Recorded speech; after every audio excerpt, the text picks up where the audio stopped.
वालेकुम everyone, welcome back to my channel. इस video में मैं बात करूंगी कि 2025 में सऊदी अरब में रहने में क्या कॉस्ट आपको आएगी। तो मैं पहले बात करूंगी दो तरीके से, एक है परमानेंट वीज़ा वाले, एक है विजिट वीज़ा वाले। तो आपको कहाँ पे कितना एक्सपेंस लगेगा वो मैं बताऊंगी इस वीडियो में, तो वीडियो को एंड तक देखिएगा और कुछ क्वेरी होगी तो मुझे कमेंट करके ज़रूर बताइएगा। तो सबसे पहले मैं बात करूंगी विजिट वीज़ा वालों की, जो विजिट वीज़ा पे आके यहाँ सऊदी अरब में रहना चाहते हैं। ठीक है, और मैं ये जो कॉस्ट बता रही हूँ ये आपको एवरेज बता रही हूँ। ठीक है, आप रियाद जाओगे, जद्दा जाओगे तो थोड़ा सा महंगा पड़ेगा, और जुबैल में रहोगे और तो थोड़ा सा आपको सस्ता पड़ेगा। तो बस आप उसी हिसाब से थोड़े से का अप डाउन होगा, बाकी कॉस्ट आपको इतना आएगी on an average. So let's start. तो सबसे पहले आपको यहाँ रहने के लिए चाहिए फ्लैट, घर चाहिए रहने के लिए, राइट। तो मिनिमम जो कॉस्ट आती है वो 1200 से 1300 रियाल पर मंथ आती है। ठीक है, आपको इतने में रूम मिल जाएगा। रियाद में मिलेगा, थोड़ा डिफिकल्ट होगा। दमाम में आपको मिल जाएगा 1300 तक रूम, और अगर आप चाहो तो शेयर करके भी रह सकते हो। तो आपकी आ गई फ्लैट की जो रेंट आ गई वो 1300 रुपये आ गई, आप मान के चलो पर मंथ। ओके, देन उसके बाद आता है खर्चा इलेक्ट्रिसिटी का।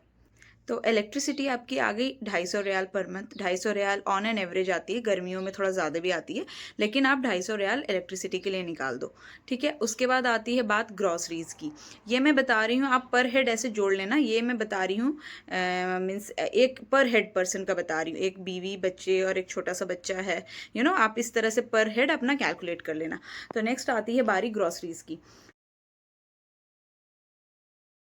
तो ग्रॉसरीज में पर हेड मिनिमम जो है 500 रियाल आप रख लो। इतनी की ग्रॉसरीज पर पर्सन पड़ेगी। तो अगर आप हस्बैंड वाइफ हो तो 1000 रियाल हो गया। एक छोटा सा बच्चा है, मतलब 6 महीने, 4 महीने, 1 साल का, तो 1100-1200 रुपये रख लो। तो पर हेड ग्रॉसरी आ गई आपकी 500 रियाल की।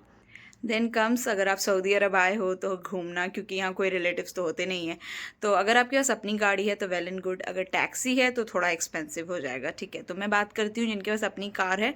तो आप पेट्रोल डीजल जो भी कार है आपके पास, जिस भी टाइप की, आप 200 रुपये उसके लिए निकाल लो, फ्यूल के लिए निकाल लो। तो 200 रुपये हो गए फ्यूल के लिए। और अगर आप टैक्सी है तो फिर तो आपका थोड़ा कॉस्ट ऊपर जाएगा, 300 350 हो जाएगा अगर आप बाहर जाओगे घूमने के लिए। ठीक है, अब नेक्स्ट बात करते हैं कि थोड़ा बहुत रेस्टोरेंट आउटिंग वो सब के लिए भी पैसे चाहिए। तो रेस्टोरेंट में पर मंथ का आप निकाल दो in and around 300 to 400 riyal. तो रेस्टोरेंट में हो गया 300 to 400 रियाल, उसमें आपका एंटरटेनमेंट भी आता है। मैं एकदम एवरेज बजट बता रही हूँ। ठीक है, मतलब इतना होना चाहिए एटलीस्ट, आप एक एवरेज लाइफ यहाँ पे जी सकते हो। तो रेस्टोरेंट का निकाल लो 400 रियाल। उसके बाद आ जाता है आपका हेल्थ केयर। अल्लाह ना करे कि कोई बीमार पड़े, लेकिन आपको हाथ में पैसे तो रखने होंगे ना। तो पर मंथ आप एक क्लिनिक का, मैं सिर्फ पॉली क्लिनिक की बात कर रही हूँ, डॉक्टर की दिखाने की, थोड़ा बहुत सर्दी जुकाम टाइप के लिए आप 250 रियाल उसके लिए पर मंथ निकाल लो। बाकी ऐसे अल्लाह ना करे फिर तो हेल्थ केयर यहाँ एकदम बहुत ज़्यादा महंगा है, बहुत बहुत महंगा है। इसी रीज़न से लोग जो हैं डरते हैं, यहाँ पे डॉक्टर्स की फ़ीस जो है वो बहुत ज़्यादा महंगी है। तो 250 रियाल सर्दी खांसी जुकाम बुखार इसके लिए आप निकाल लो।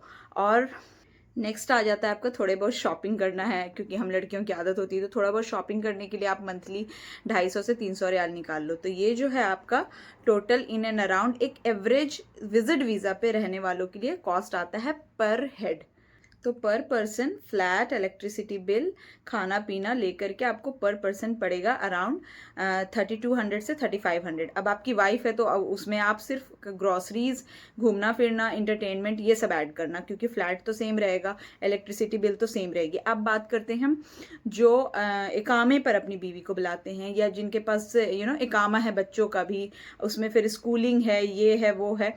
तो वो एक स्कूलिंग पे मैं अलग से वीडियो बनाऊंगी, लेकिन सिर्फ मैं अभी रेसिडेंट आईडी इकामे के लिए मैं एक वीडियो बनाती हूँ। तो सबसे पहले आपको तो 400 रियाल पर मंथ गवर्नमेंट को पे करना है पर हेड। आप पहले पहले फ्लैट का कॉस्ट आप सेम ऐड कर लो, 1300 flat and 250 riyal electricity bill. Then comes yours dependent fees 400 riyal per head. 400 riyal आपको गवर्नमेंट को पे करना है, इसमें आपका इंश्योरेंस जो है वो कंपनी देगी, तो आप हेल्थ केयर के चक्कर से बच जाओगे। फिर आ जाता है आपका रेस्टोरेंट घूमना फिरना, वो आप 400 वैसे ही सेम ऐड कर सकते हो। बस विजिट वीज़ा और डिपेंडेंट वीज़ा जो होता है ना, उसमें एक ही डिफरेंस है कि आपको पर मंथ 400 गवर्नमेंट को देना होगा, तो फिर आप क्या है कि हेल्थ केयर का जो खर्चा है वो आपकी कंपनी उठाएगी, 70% इंश्योरेंस कवर होता है। This is the difference. So this basically I wanted to tell you कि cost of living Saudi Arab में बेसिक एवरेज लाइफ जीने के लिए ये होती है। आप रियाद, जद्दा ये सब सिटी जाओगे तो थोड़ा और एक्सपेंसिव पड़ेगा। अब जुबैल में रह रहे हो या फिर हफूफ में रह रहे हो तो थोड़ा आपको इससे सस्ता पड़ेगा, लेकिन इतने पैसे पर हेड चाहिए। बाकी आप उस हिसाब से कैलकुलेट कर लेना। अगर आपको ये जानना है स्कूल की क्या फीस है और बच्चों को कैसे स्कूल भेजे और इकामे पे कैसे लाया जाए या विजिट वीज़ा का क्या प्रोसेस है, तो मुझे कमेंट करके बताना। मिलते हैं नेक्स्ट वीडियो में, टिल देन बाय, अल्लाह हाफिज़।